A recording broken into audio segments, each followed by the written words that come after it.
ஓம் அருள்மிகு வெற்றி விநாயகரை போற்றி. அனைவருக்கும் வணக்கம் ஃப்ரெண்ட்ஸ், நான் Latha. Welcome back to my channel. இன்றைக்கி ஸ்ரீ முருகப்பெருமானுக்கு நாம் வெற்றிலை தீபம் எப்படி ஏற்றுவது அப்படின்றது தான் இந்த வீடியோவில் பார்க்க போகிறோம். வாங்க ஃப்ரெண்ட்ஸ் பார்க்கலாம். எப்போ மாதிரி பிள்ளையாரை முதல்ல வணங்கிக்கணும். ஏன்னா அவர் தான் எல்லா செயல்களுக்கும் நமக்கு வெற்றியாக துணையாக வருபவர் அப்படின்றதுக்காக அவரை வேண்டிக்கிட்டு நான் ஆரம்பித்தேன். காலையில் எழுந்து வாசல் தெளித்து கோலம் போட்டு வீடு வாசல் எல்லாம் தேய்ச்சி சுத்தம் பண்ணி கழுவி பூஜை சாமான்லாம் தேய்ச்சி அதுக்கப்புறம் மஞ்சள் குங்குமம்லாம் இட்டு பூஜைக்கு தேவையான பூக்கள் எல்லாம் வச்சு நெய்வேத்தியெல்லாம் எடுத்து ரெடி பண்ணிட்டேன். 6 வெத்தலை நான் வாங்கிட்டு வந்திருந்தேன். 6 வெத்தலையும் நான் அழகாக முதல்ல தண்ணி விட்டு நல்லா கழுவிட்டேன். அதுக்கப்புறமா ஒரு தாம்பாள தட்டில் 6 வெத்தலையும் அழகாக நான் அடுக்கிக்கிட்டேன். அந்த 6 வெத்தலையும் எப்படி நம்ம அடுக்கணும்னா, இந்த காம்புகள் எல்லாமே நம்ம கிள்ளிடணும். காம்புகள் எல்லாத்தையுமே கிள்ளி நம்ம விளக்கு ஏற்றுறோம் இல்லையா, அந்த விளக்கில் நம்ம அதை போட்டுடணும். அப்போது நான் அந்த தாம்பாள தட்டுக்கும் மஞ்சள் குங்குமம்லாம் வச்சு நான் அழகாக அந்த தாம்பாள தட்டு டெக்கரேட் பண்ணிட்டேன். இதுக்கு முன்னாடியே நான் பூக்கள் எல்லாம் சாமி படத்துக்கும் நான் எடுத்து வச்சுட்டேன். அதுக்கு பிறகு என்னோடய பாப்பாவும் வந்திருந்தாங்க. என்னோடய பாப்பாவும் நானும் 2 பேரும் சேர்ந்து தான் இன்றைக்கி இந்த வெற்றிலை தீபம் முதல் வாரம் நாங்கள் ஏற்றியிருக்கோம். எங்களுக்கு ரொம்ப சந்தோஷமாக இருந்துச்சு. ஏன்னா எனக்கு இந்த குழந்தை அப்படின்றது எனக்கு முருகர் கொடுத்த குழந்தை தான். ஏன்னா நான் எனக்கு குழந்தை இல்லாத சமயத்தில் மனதுருகி நான் வேண்டிக்கிட்டேன் முருகர்கிட்ட. என்னுடைய திருப்பூர் முருகர் தான் எனக்கு குலதெய்வம்.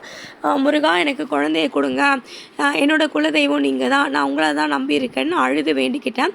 அப்போது எனக்கு உண்மையிலேயே முருகர் எனக்கு கொடுத்த ஒரு மிகப்பெரிய வரம் தான் என் குழந்தை. பரணி நட்சத்திரத்தில் என் குழந்தை எனக்கு அழகாக பிறந்தாங்க. அதனால் எனக்கு ரொம்ப ரொம்ப சந்தோஷம். எப்போவுமே என்னோடய குலதெய்வத்தை நான் மறக்கவே மாட்டேன். அதே மாதிரி ஸ்ரீ ரேணுகா பரமேஸ்வரி அம்மன், அவங்களையும் நான் மறக்க மாட்டேன். அவங்களும் எனக்கு என் குழந்தைய கொடுத்தது அவங்களா தான் அப்படின்னு தான் நான் நினைக்கிறேன். அவங்க 2 பேருக்குமே என்னோடய குலதெய்வங்கள், எங்கள் அம்மா வீட்டு சைடும் சரி, எங்கள் வீட்டுக்காரோட குலதெய்வங்கள் 2 பேரையுமே நான் என்றைக்குமே நான் மறக்கவே மாட்டேன் ஃப்ரெண்ட்ஸ். இப்போ நம்ம விளக்கேற்றி சாமி கும்பிடலாம். பூக்கள் எல்லாம் நான் அழகாக எடுத்து வச்சுட்டேன். லக்ஷனா வெத்தலையெல்லாம் கழுவி அழகாக எடுத்துகிட்டு வந்துட்டாங்க. அதுக்கப்புறமா இந்த காம்புகள்லாம் கிள்ளி நான் அந்த விளக்கில் நான் போட்டுவிட்டேன். அதுக்கப்புறம் 6 வெத்தலையிலையும் நுனி பாகத்தில் அழகாக நான் சந்தனம் இட்டு அதுக்கப்புறமா நான் குங்குமத்தை இட்டு ஒவ்வொரு பூக்களாக நான் அழகாக நான் வச்சுட்டேன். 6 வெத்தலையிலையும் 6 பூக்கள் நான் வச்சுட்டேன்.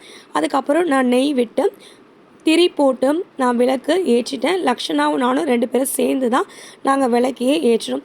இந்த வெற்றிலை விளக்கை ஓரை சமயத்தில் நம்ம ஏற்றினா ரொம்ப ரொம்ப விசேஷம். எந்த சமயம் ஓரை அப்படின்றத நம்ம தெரிஞ்சுக்கலாம். செவ்வாய்க்கிழமை காலையில் 6லேருந்து 7 மணி காலை நேரத்தில், மதியானத்தில் நம்ம பார்க்கும்போது 1லேருந்து 2, அதே மாதிரி இரவு 8லேருந்து 9, இந்த 3 நேரங்கள் தான் ஓரை டைமு. இந்த ஓரை நேரத்தில் நாம் நேரம் அறிந்து ஓரை அறிந்து நாம் இந்த வழிபாடு பண்ணோம்னா நிச்சயமாக நினைச்ச காரியம் நமக்கு கைகூடும். நம்ம எல்லாருமே நல்ல விஷயங்களுக்காக போராடுறோம், கஷ்டப்படுறோம், உழைக்கிறோம். நம்மளுடைய வாழ்க்கையில் நிறைய போராட்டங்களை நம்ம சந்திச்சுட்டே தான் வந்துட்ருக்கோம். ஆனால் ஏதோ ஒரு தடைகள் நம்ம வாழ்க்கையில் இருந்துக்கிட்டே தான் இருக்கும். அந்த தடைகள், பிரச்சனைகள், கஷ்டங்கள் நம்மளை விட்டு விலகணும், நம்ம எடுக்கிற செயல்கள் வெற்றி அடையணும், நம்ம வாழ்க்கை சிறப்பாக இருக்கணும் அப்படின்னா நிச்சயமாக தடைகள் விலக நீங்கள் இந்த வெற்றிலை தீபத்தை ஏற்றி நீங்கள் வழிபடுங்க. நீங்கள் கோயில்களில் ஏற்றி வழிபட்டாலும் பரவாயில்ல, வீடுகளில் ஏற்றி வழிபட்டாலும் பரவாயில்ல. உங்களுக்கு ஒரு 6 வெத்தலையா சந்தனம் குங்குமம் வச்சு நடுவில் ஒரு அகல் விளக்க வச்சு நீங்கள் முருகப்பெருமானை நினச்சி வெற்றிவேல் முருகனுக்கு ஒரு அரோகரா முழக்கத்தை இட்டு மனதுருகி முழு மனதோட சரணாகதி அவர் திருப்பாத கமலங்களில் பிடிச்சிக்கிட்டு நீங்கள் கேட்டிங்கன்னா நிச்சயமாக நீங்கள் நினைக்கிறத முருகர் உங்களுக்கு நிறைவேற்றி கொடுப்பாரு. அதுக்கப்புறம் நாங்கள் நைவேத்தியம் படைச்சிட்டு தீப தூப ஆராதனைகள் எல்லாமே நாங்கள் செஞ்சிட்டோம். இந்த வெற்றிலை தீபம் நம்ம ஏற்றும் பொழுது நம்மளுடைய வீட்டில் சுப காரியங்கள் நிச்சயமாக நிகழும். நினைத்த காரியம் கைகூடும். தடைகள் பிரச்சனைகள் இருந்தாலும் அது எல்லாத்தையும் மீறி நம்மளுடைய தெய்வ சக்தி, இறைவனுடைய அருளும் ஆசையும் முருகப்பெருமானின் துணையோடு நிச்சயமாக நம்ம வெற்றியடைய நிறைய அருள் கிடைக்கும் அப்படின்றது தான் உண்மை. 6 வெற்றிலையை வச்சு நடுவில் ஒரு விளக்கை ஏற்றி தீப தூப ஆராதனைகள் காமிச்சு வெத்தலை பாக்கு பழம் நெய்வேத்தியமாக படைச்சு அதுக்கப்புறமா உங்களால் முடிஞ்ச ஒரு நெய்வேத்தியத்தை நீங்கள் சமர்ப்பணம் பண்ணுங்கள் இறைவனுக்கு. நிச்சயமாக உங்கள் வாழ்க்கையில் வெற்றிகள் கிடைக்கும், தடைகள் நீங்கும் அப்படின்றது தான் உண்மை. இந்த வெற்றிலை தீபத்தினால் பயனடைந்தவர்கள் ஏராளமானவர் இருக்கிறாங்க. இன்றைக்கி நீங்கள் யூடியூப், இன்ஸ்டாகிராம், ட்விட்டர், ஃபேஸ்புக் இந்த மாதிரி சமூக வலைத்தளங்கள் எல்லாவற்றும் நீங்கள் பார்த்தீங்கன்னா முருகப்பெருமானுடைய வழிபாடுகள்லேயே மிகச்சிறந்த பயனுள்ள உடனே நமக்கு அருள் செய்யக்கூடிய ஒரு சிறப்பான ஒரு வழிபாடு அப்படின்றது வெற்றிலை தீபம் ஏற்றுவது தான். இன்றைக்கு நாங்கள் முதல் வாரம் வெற்றிலை தீபம் ஏற்றி வந்திருக்கோம். பல பிரார்த்தனைகள் அவரோட திருப்பாத கமலங்களில் வச்சுருக்கேன். அந்த பிரார்த்தனைகள் நிச்சயமாக நிறைவேறும் அப்படின்றத நான் முழுசாக நம்புகிறேன். என்னோடய குழந்தைக்காகவும் குடும்பத்துக்காகவும் நிறைய பிரார்த்தனைகள் நான் முருகப்பெருமானுடைய திருப்பாத கமலங்களை சமர்ப்பித்திருக்கேன். அதே மாதிரி என்கிட்ட பிரார்த்தனை பண்ணிக்கோங்க அப்படின்னு சொன்னவங்களுடைய பிரார்த்தனைகளும் நான் சமர்ப்பணம் பண்ணியிருக்கேன்.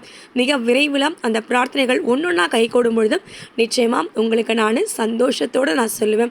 அப்படின்றத சந்தோஷத்தோடு இந்த முதல் நாள் வெற்றிலை தீபம் முதல் வாரத்தில் நான் தெரிவிச்சுக்கிறேன்.